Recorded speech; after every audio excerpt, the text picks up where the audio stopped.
Hey everyone, this is Jennetta Billhimer, and I am here with Nicholeen Peck. I am so excited to have her join us today. She has been an amazing person in my life. Um, and I'm going to tell you a little bit about that. But first of all, welcome, Nicholeen. I'm so glad to have you here. Thanks, Jennetta. I appreciate you inviting me to be on. It's great. Anytime I can talk with some of my fellow peers with homeschoolers, I think that's just the best ever. So thanks. Yes, we are so honored to have you here, Nicholeen. I have been following Nicholeen for, it's got to be 10, 12 or more years, I think. She has written A House United, and it has been just life-changing, I think, to a lot of parents, a lot of homeschoolers, and another book that I have of hers is London Lorraine says okay. And like this really helped my kids to learn the things, to learn these principles in a really fun way. And I know that Nicholeen has a lot of other books and resources. Like, look into them. They are so much fun. Look how beautiful that this book is right here. Like these gorgeous pictures. They are. I wish I could say I drew the pictures. I did not. Those were done by Becky Fossen, but she is an incredible illustrator and she has done all of the four children's books. So that's the first one in the series of four. And she's done them all and they're just so fun. They are. They're so fun. And and the principles are amazing. Like they really work. I don't know if this is like I bought this way back in the day. Yeah, I have So is another this one. This updated one. or So we now have a second edition, and you're going to have to get okay. that one, Jennetta. But because actually, that book you're holding up, it sold well over 50,000 copies. But I never planned on being a writer. It was the first book I ever wrote. People were just begging for a book after the BBC made a movie of our family, and so I said, okay. And I wrote that. And then after a while, I said, I already know I'm going to need to do a second edition. And so we finally in 2020 came out with the second edition. So if people are going to get one of those versions, look for the second edition. It has a lot more to it. And it's definitely better written and it answers a lot of the questions that I was noticing people had because of the first edition. So Well, I'm gonna have to get the second edition then. Um, because I have six children. My three oldest are already out of the house. And they were all here originally when I first learned about all the things that you teach. And and now I have my three youngest and they're growing up and you continue, to have a lot of different questions, especially as you're raising um another child that has a different personality and all, but you've had so much experience that you've had your as along with your own children where you homeschool and you homeschool them and all, you also have had foster children, mhm. and so you've worked with a lot of children with a lot of different We have, personalities. yeah, we have a lot of different personalities, a lot of different processing types, you know? So a lot of people will say to me, well, I'm not sure, if you could really help my child because they have sensory processing problems. I'm like, oh, well, actually, I have had foster children with sensory processing. Oh, okay. Well, I'm not sure you could help my child because they're on the spectrum. Well, actually, we have had children on the spectrum. We've had children with ADHD, ODD, RAD, FAS, kleptomania, compulsive lying, anger control issues, all kinds of things that we've worked with our foster children. They were all between the ages of 12 and 18.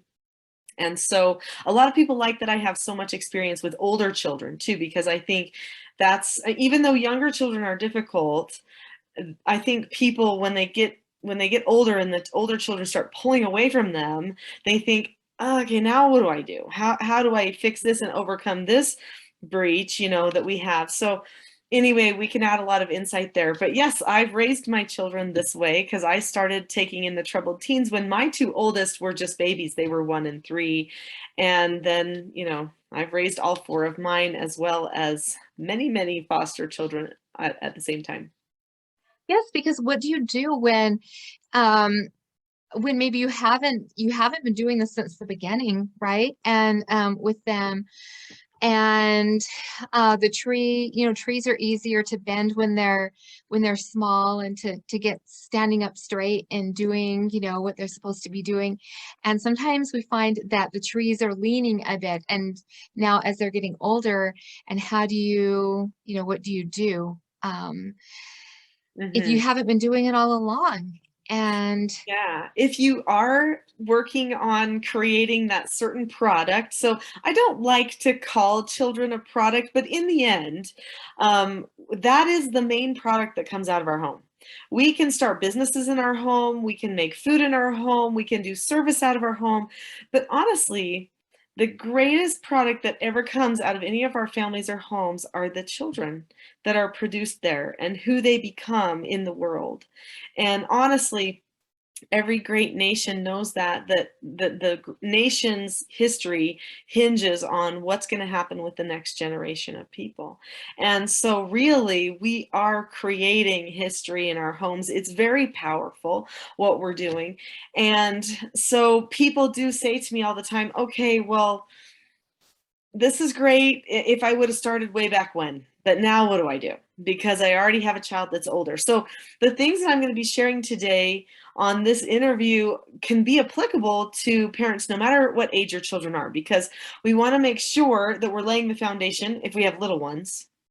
And if our children are already significantly grown and we feel like there's been a few bumps and bruises along the way, then what can we do to help right the ship, to get things going back the way they need to, and to help make that connection really strong? So this book that we've both held up is called Parenting a House United. And I think that parents are experiencing more than ever before division in their homes, that there are forces and things that are getting in the way of their family relationships, so that there is division that is happening. There's political division, there's deceit, there's these online worlds that are starting to chime in on what home life should be like, and sometimes leading people in a totally wrong direction. People are starting to not know who they are and not know where they're headed, and truly what leads to happiness. Like, how can they find happiness? Where does it exist?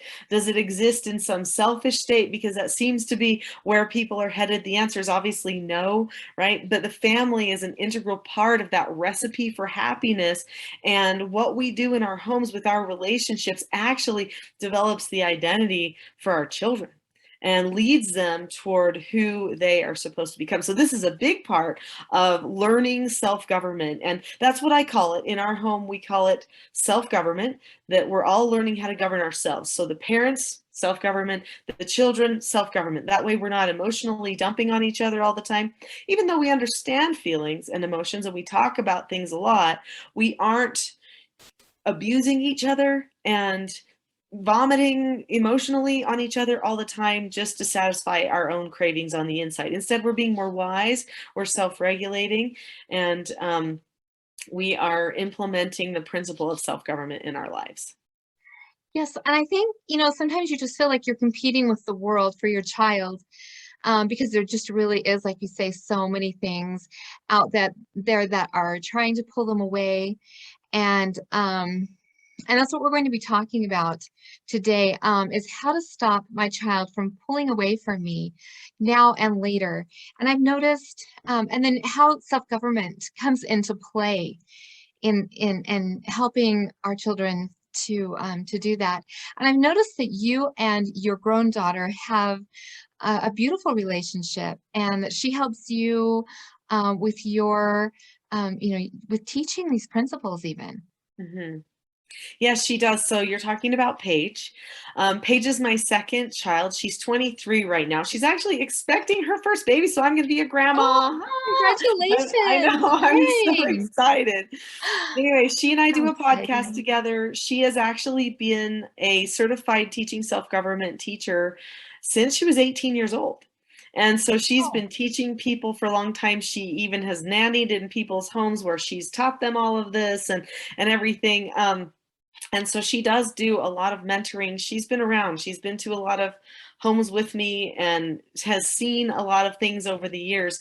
Anyway, but she and I do have a really special bond. In fact, there was a time when she was, oh, I would say probably about 15 maybe, where she said to me, and it was in a class, we were in a homeschool co-op class, and I asked the group, I said, hey, how are you going to know if something coming on the news or, politically or someone, you need to vote for somebody or whatever, how are you going to figure that out? How are you going to know? And here's Paige, she's like 14 or 15 or so. She just shoots up her hand. And so I picked on her and she said, well, I'm just going to ask my mom because she's wise and she knows stuff. And I was like, okay, as much as I love that she would want to ask me, and I think as much as I think that's great, I also thought, well, but I also want her to be able to think for herself, right? And like know how to solve the problems. Because kids can be pretty gullible. But well, she knew yeah. where to look, though. She knew that you were someone that she could trust. Yes, and I actually thought to myself, that's a pretty big thing for her to say at that age. Because usually at that age, it's like, oh, well, I'll check the facts, Yes. or whatever, or I don't Right. care. I don't really care about that, or Yes. whatever. But instead she was like, no, I'm going to go to a source of wisdom, a source that I've always gone to for truth. And I was really taken back that she said that and that she picked me. But I have to say that she told me many times during those years, Mom, you are my best friend. Of everyone, you are my best friend. You are my person that I know I can talk about anything with, and you will always think of what is the best interest of me. You won't baby me, coddle me. You won't tell me just what I want to hear. You'll tell me the truth, and I know I can always trust you. And so she and I are very, very close. And sometimes we go places and people are like, "Are you guys sisters?" Because we just seem so, we just have so much fun together. Which, bless her heart, is not a compliment to her with my age, but it is kind of a compliment to me. Obviously, they're asking, right? Yeah, so it's neat. But she and I do have a really good bond. And I've got to say, in order to create a relationship like that, that starts a little earlier. It doesn't start when a person is in their 20s. Yeah, you've got to make Built that sure. foundation. Yes, exactly, exactly. So, and I spend a lot of time building a foundation with Paige, and I want you to know, Jennetta, that she actually was my most difficult child. So there is that too. Yeah. So she was, of all of my four, she was definitely the most headstrong, the most attitude that we had to adjust on a regular basis. But she also is the one who, she changed her major in college and everything because she's like, Mom, we've got to keep this going and I want to help you with it. So I'm going to get a degree in marriage and family. And so she switched her degree and everything because she just felt like she should. So anyway, she's a powerhouse and I'm always excited to do things with her. That sounds like she's following her path, that she knows how to follow what is, what's right for her in her life. Yeah. Yeah, I thought she was going to be a music major. She's so talented with music. She and I sang together for years. But then when she all of a sudden just up and switched her major just halfway through because she just had a feeling that the family was definitely really more important to her in the long run. So she wants to help families too. And the family is so important. Your mission is so important because it really does, like you say, our nation rests on the families. And so many times we just think it's so many other things, but it really comes down to family and the kind of individuals that are raised in good families that are going to make a difference for good in the world. So this goes beyond just having a relationship with our children, but that's our foundation. It is. You can't teach your child anything if you don't have a good relationship. So you can try to beat things into their head. They may learn a little bit of cause and effect, but you don't hit at the heart if the relationship is fractured or is dysfunctional. So it is really, really important for a person to if they're going to have a change of heart, which means they go toward what's morally correct and they want it for themselves, that's going to be established through a bond. So we need to make sure that we keep and maintain really good bonds with our children. And that's And one of the key things for self-government, actually.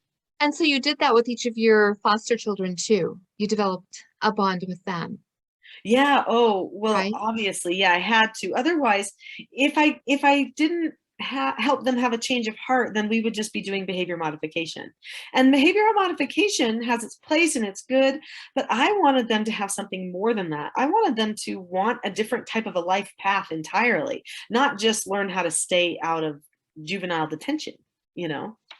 Right. Yeah. And Yeah. so I knew they needed self-government. Many people want to know what self-government is, and this is my definition of self-government.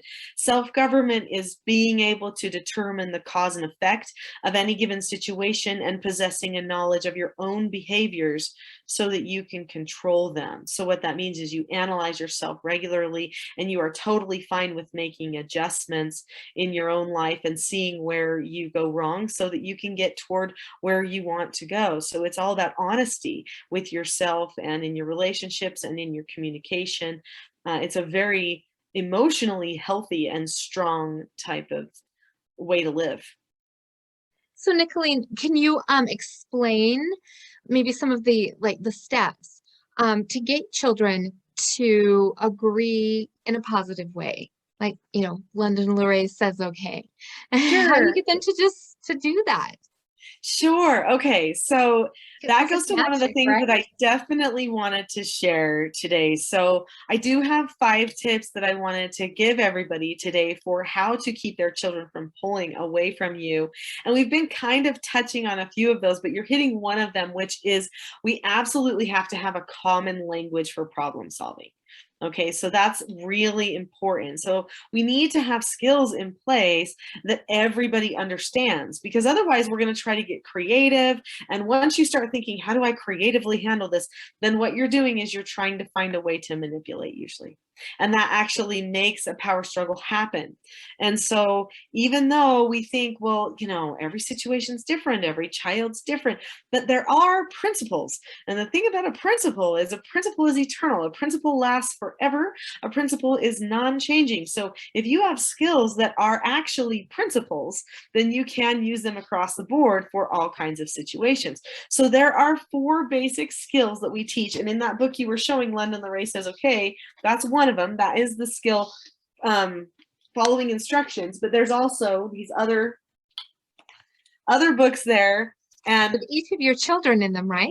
yeah, I had 4 children. I I love teach that. 4 basic skills. Why not? So Why not fun. make a book for them? Anyway, so the 4 basic skills are following instructions, which has 5 steps to it. You look at the person, keep a calm face, voice, and body, say okay or ask to disagree appropriately, do the task immediately, and then check back. Or the second skill is accepting no answers and criticism. There's 4 steps to that skill. Then the third skill is accepting consequences. A person cannot learn self-government or self-mastery unless you give them the opportunity to accept consequences. This means that you can't just take things away from them. That's not accepting a consequence. They have to actually do something. They have to engage in action that says, I am acknowledging I did something I knew I shouldn't have, and I'm going to fix it. And so they see themselves as the fix-it person in their own lives, not somebody else fixing them all the time, because that makes them entitled and passive in their learning. So then the 4th basic skill is disagreeing appropriately. So disagreeing appropriately is the gateway skill to self-government. It's the one so many people love, because this gives the child a voice, a way to talk to the parents, but also, and so that they can be understood, but also maintains the roles, which is so important for maintaining function in the family. Your child does not create a secure identity if the roles get frustrated in the family. In fact, that's one of the other tips I wanted to share was about roles. I have a book called Roles: The Secret to Family, Business, and Social Success. And that book is a story about a family who the parents are not on the same page and the children are not really doing Oh, it seems to have frozen up there for a minute. Hopefully, hopefully it comes back. Can happen. Anyway, yeah, so I was talking about the four basic skills, right? And I was talking about roles and the importance of roles and how disagreeing appropriately is a skill that helps maintain the roles so that the understanding can occur between the parents and the children without frustrating the roles or making one person have to be passive. Because no one in the family should have to be passive. People should be able to be assertive and honest in all their communications, be understood, but the roles should also be maintained. And so anyway, maintaining roles is important because if a parent doesn't maintain their proper parental authority, the child's identity actually can get ruined, and the child ends up not knowing who they are. And we have a lot of that we see in our society today, actually. We do. Yes, and it is. It's really sad. Hmm. So Yeah, just and so, yeah, you know, and that's not necessarily if it's not defined, then how are people supposed to know how, you know, yeah, well, what does it mean to be a child? what You do know, parents even what know? is the role of a 15-year-old son, say? I mean, many people don't know what the role is. And so then 15-year-old son starts acting like he's parent, right? And he's like, "No." And he starts telling the parents what to do. Well, then all of a sudden he doesn't know who he is. And then his whole identity is in question. And then now he has to fight for who he is. So now he's going to engage in conflict regularly because he's trying to invent who he is instead of just acknowledging the truth of his role and situation, which is to be a learner. That's who he is at 15-year-old son age. He's a learner. Parents are teachers, and he needs to be willing to learn, and the parents need to be willing to teach. Otherwise, there's always going to be dysfunction. And it isn't that the parent is better or anything, it simply is their role and their responsibility to protect the child and then the child to learn the things that the parent has for them. It's set up this way that Oh, yeah. Absolutely. And I mean, you can't deny it. You can't get a child here without two parents involved. Okay. Like there's just not another way. And so that right there tells you that a child needs that. A child needs those two parents in their lives. Now, I know it doesn't always work out ideal for everyone, but that is a human need that we all have. And whenever there is a deficit of that need, then a person, their happiness is sometimes challenged and they have a hard time with happiness. And a lot of that comes back to they don't know who they are because it's the parents who lead them toward that security within themselves and toward the morals that they're going to need and that are going to guide them because that relationship and that attachment that just naturally exists there facilitates the training and all those things just so much better than any other source can do. and identity is such a huge part of learning also and of happiness, like Maslow's laws, right? And the pyramid, identity is a huge part of that. So Oh if yeah, it's a vital need. Absolutely. Absolutely. So we were talking about skills. I just want to make sure before we leave the topic of skills that I do mention that you want to teach your children the four basic skills, but you also want to teach them the five parenting styles that you are going to be using to correct problems. So they need to know your skills and their skills. They need to know it all. When a person truly learns self-government, they understand the exact words that parents are going to say when the parents correct them. And this prepares their brain to accept corrections over time so that then later, when someone, maybe a boss at the office, when they're an adult, says something in a way that maybe isn't a good correction, they can go, okay, that's just a correction. I know how to accept a correction. I've already got a skill for that. Or I know how to disagree appropriately with someone. I think I need to go talk to him, but I know how to do it in a way that's not going to lead to a power struggle and a fight. We can so get to helpful for the understanding. future. Yeah, Oh, yeah. amazing skills. Yes, so helpful. Everyone needs the four basic skills as well as the five teaching styles because once we become adults, we have to self-correct. That's how it works. Most people don't correct us. We have to self-correct. And when we don't correct ourselves, we start living in that zone of excuse making, and our lives actually become kind of downers and miserable because we get Right. selfish. Yes, and so then I would so then developing those within ourselves too would be is very important. Um, so that we can be a good example of this is what you do. So if we learn these skills, they can help us in our lives, and then we can, be an example to our children too. Mhm. Oh, yeah.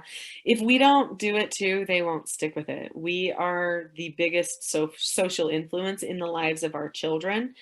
And so that's another thing. One of the tips that I wanted to share was that we absolutely have to prioritize all of the relationships. So, as the largest social influence in the lives of our children, we can also abdicate that authority by allowing the child to turn over to other things for their influences, right?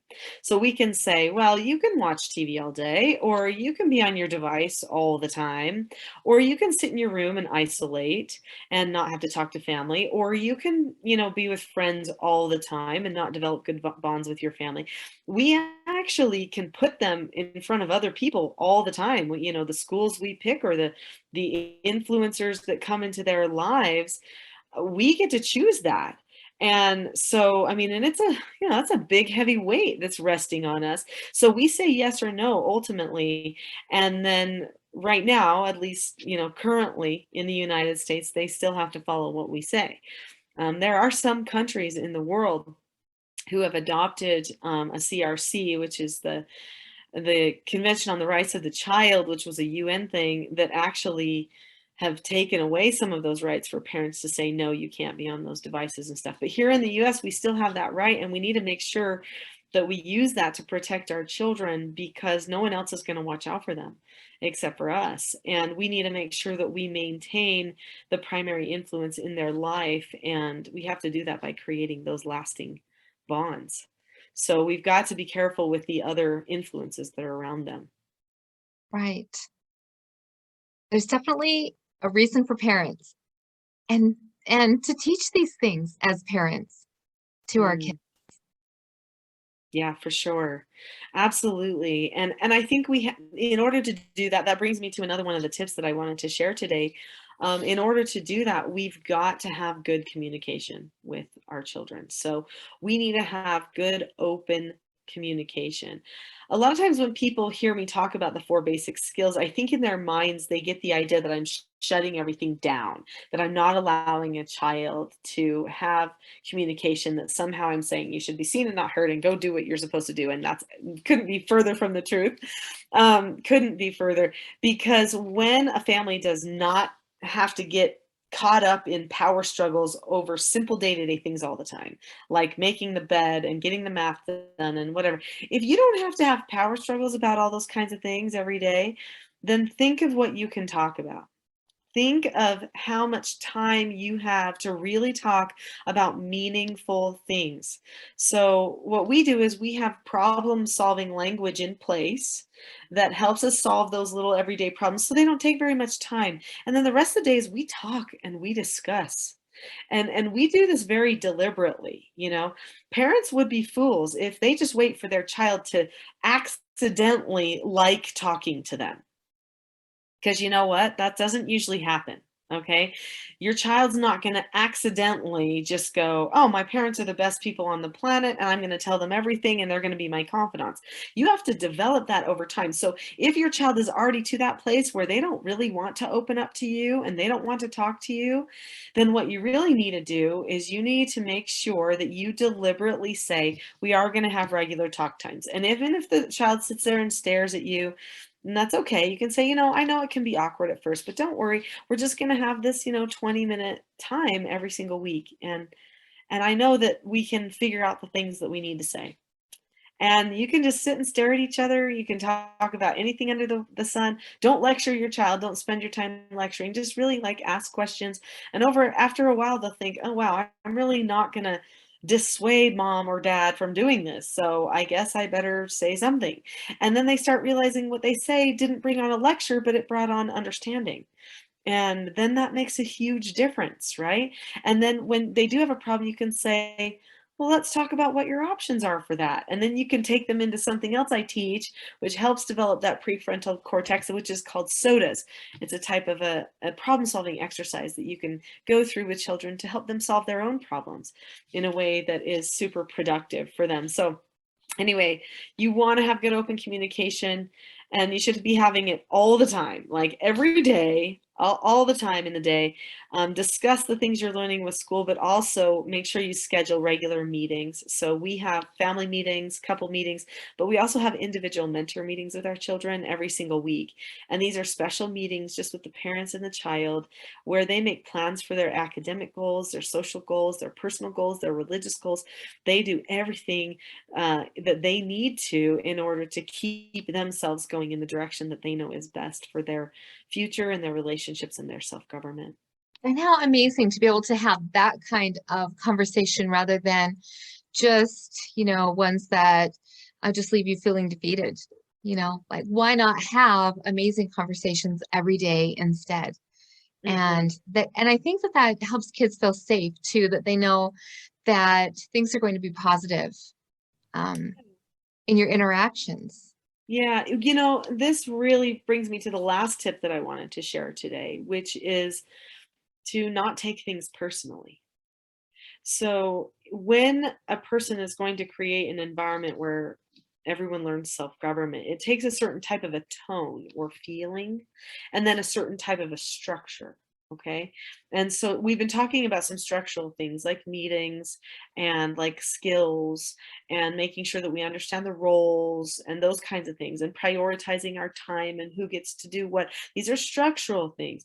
But the tone is enormous. In fact, there are many parents that can do all the structural things, but when it gets to being calm, when someone's out of control, they struggle.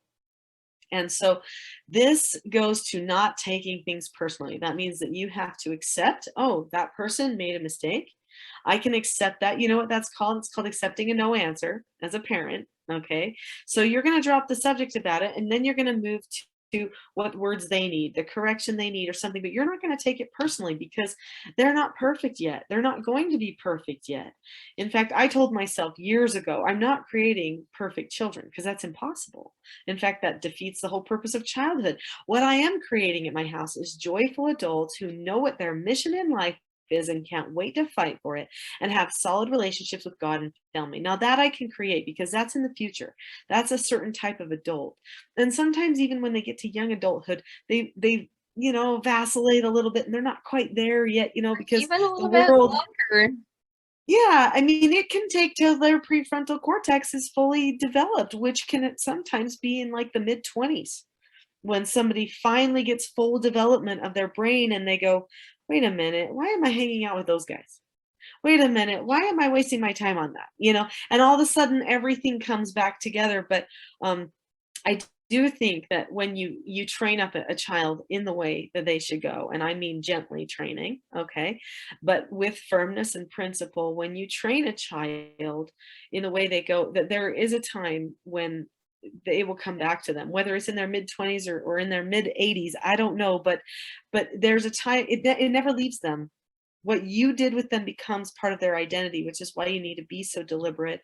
And that's why that tone is so important. So I want you to ask, if everyone could ask themselves the question, like, am I really calm? When it's those days, am I calm?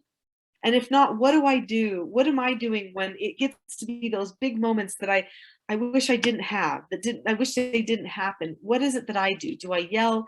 Do I get physical? Do I isolate myself? Do I get on my phone and try to just not even think I'm a mom anymore? What is it that I do? Because you've got to know what that is so that you can catch yourself and not do it. And then you've got Yeah. to have another calm plan for yourself. Can you give us some tips on that? How to stay calm? Yeah, absolutely. In fact, I'll give you a few tips right now, but I want you to know that I have a thing called the Calm Parenting Toolkit, and it is free right now on my website. So if people go to teachingselfgovernment.com, right on the website, it will say Calm Parenting Toolkit, and you can click that right now, and it's free, and it's a mini course that will take you through steps of calmness, which should be a bonus to everybody, really. It's just a free gift. I just want people to see that they can be more calm than they think. So It's so important if you're going to have any influence oh yeah, on your kids, absolutely. right? I mean, if you're not doing these things calmly, it's not really going to work very well, is it? No, no, for sure not. Because actually your tone betrays the words that you're saying. It actually says, this is about me. Okay. I'm very bugged. Like your Mhm. tone says, I'm really thinking about myself right now, even though I have to do this for you. And I know parents don't want to come across that way. They just, it happens because they get stuck in an entitlement trap, just like the children do. They get selfish and they're not prepared. So if you can get prepared, all the better. So I am a really strong-willed person. I am definitely a fiery personality. I had years in my youth when I was a lot younger, mom and a younger lady, where I could really go head to head with somebody. I could shoot darts out my mouth and really wound and hurt people. And I did not like how it felt when I did that. In fact, I felt weak. I knew it was weakness, not strength.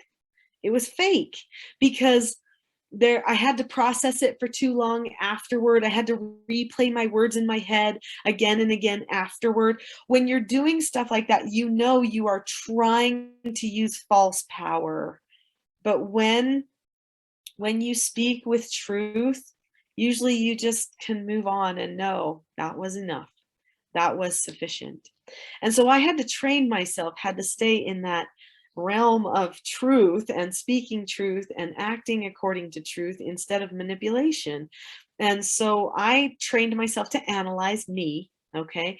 And so as soon as I would see a situation occurring somewhere, in front of me, maybe two children fighting or somebody talking back to me or having an attitude problem, before I did anything, I would say, wait, this is what's happening. And I would describe it to myself in my head so that I could detach, hopefully emotionally, from it and just think of it in terms of, this is a behavior. It's not a person. I'm going to remove the behavior from the person so that I can help the person handle the behavior.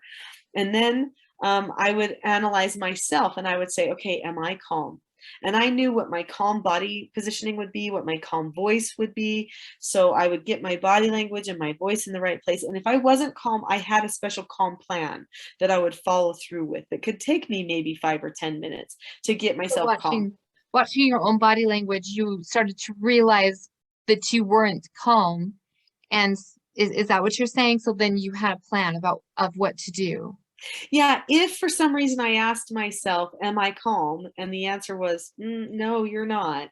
Then I had my calm plan that I would go and follow through with. And that would take like 5 or 10 minutes maybe to do. And then I would come back and handle the situation.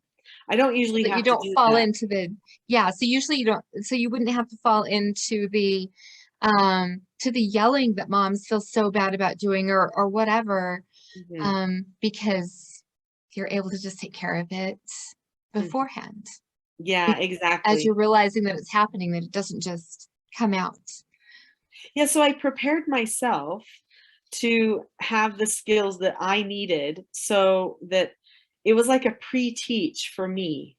I pre-taught myself, okay, when you feel this, then you're not calm. Like I had to actually analyze myself. When I'm about ready to explode, what does it feel like? Oh, I get this knot in the pit of my stomach.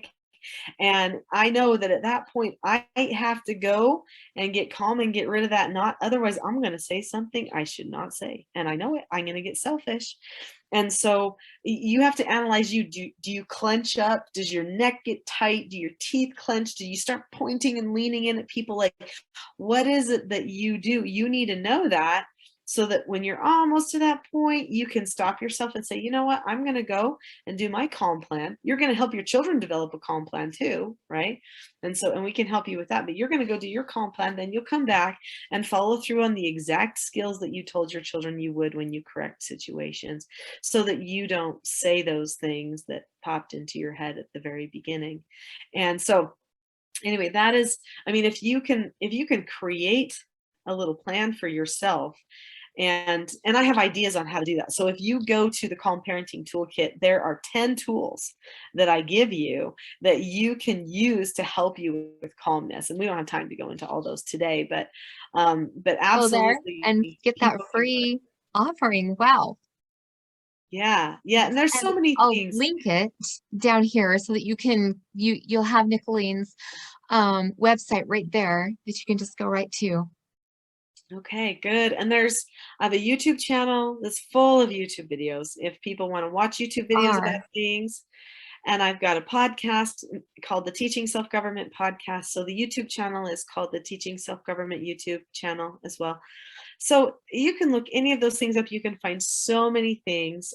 I will say that some of the courses that I do are definitely the best way to learn as far as like getting the most learning, answering your questions as you go, helping sort through some of those more tedious things, getting husbands and wives on the same page, stuff like that. But some people, you can read books, and there's just so many things you can go and learn and layer upon layer of stuff. But I would start with that free calm parenting toolkit, and then from there, I'm pretty sure you'll have a feeling of which direction you might want to take. Yes, the trainings look fabulous that you hold, and you're also speaking in some really amazing places around the country. So we have a lot of listeners from various parts of the United States, and so where are you speaking next? Let me plug my computer in while you're telling us. Yeah, wow. Where am I speaking next? I'm trying to remember. It's probably like Some upcoming my places. my speaking engagements, like the speaking season right now is kind of hit its little part. Like we're getting close to the holidays, and then it kind of like pitters out for a little bit. So there's some online things that I do here and there. That sounds so I did exciting. Yeah, I did just speak for the HECOA conference, which was an online conference that just happened. There was another parenting summit that I just spoke for. As far as live events, if people want to come to live things, those probably won't start again until, well, actually, in October, there is a 3-day one. So October 7th through the 9th. That one's going to be in Utah, actually, a place called Lehi, Utah. I'm doing a 3-day training. Those are by far the very best trainings that I do, are the 3-day live intensive trainings. They look so And great.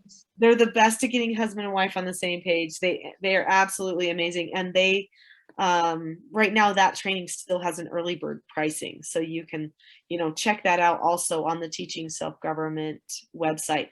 But after that, I will probably do another training that will probably happen in like January, a 3-day training. And then after that starts the big conference season again, where I start going like to South Carolina and Missouri and Ohio and Alaska and Texas and, California and New York and Florida. And, it just kind of keeps going.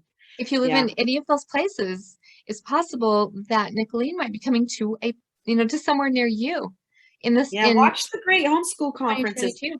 So if you are a homeschooler, watch for those great homeschool conventions, because wow, those are great conventions. I have spoken at so many conventions over the years, just like so many, but I've got to say that Great Homeschool, they put on a top-notch conference, and I will be one of their speakers for sure at all of their conferences, and they have them in different places, a lot of those locations that I was just mentioning. So if you go to greathomeschoolconvention.com.org, I can't remember, I think it's .com. Anyway, go there and you can see all those coming up, and you're gonna wanna pay attention to some of those. Well, I am so excited to hear about all the places that you're going to be and all of the good that you're doing. And I wish you the best in everything that you have coming up. So thank you so much, Nicholeen, for being here today with me and for Yeah, talking to my our group. pleasure. Thanks for having me, Jennetta, and I hope that everybody's school year is amazing, because honestly, homeschooling is probably one of the best decisions I ever made. It's life-changing. It is. It's so amazing, isn't it? And especially when you have skills that you're able to use to really make it powerful and Mhm. to do powerful things for your kids to do powerful things in their lives. So Yeah. thank you for coming on and teaching us some of those and for telling us about the things that you do. So everyone go in and check out what Nicholeen has to offer. Because it's so amazing. I know she's made a huge difference in my life. So thank you so much for being here, Nicholeen. All right, my pleasure. Bye-bye.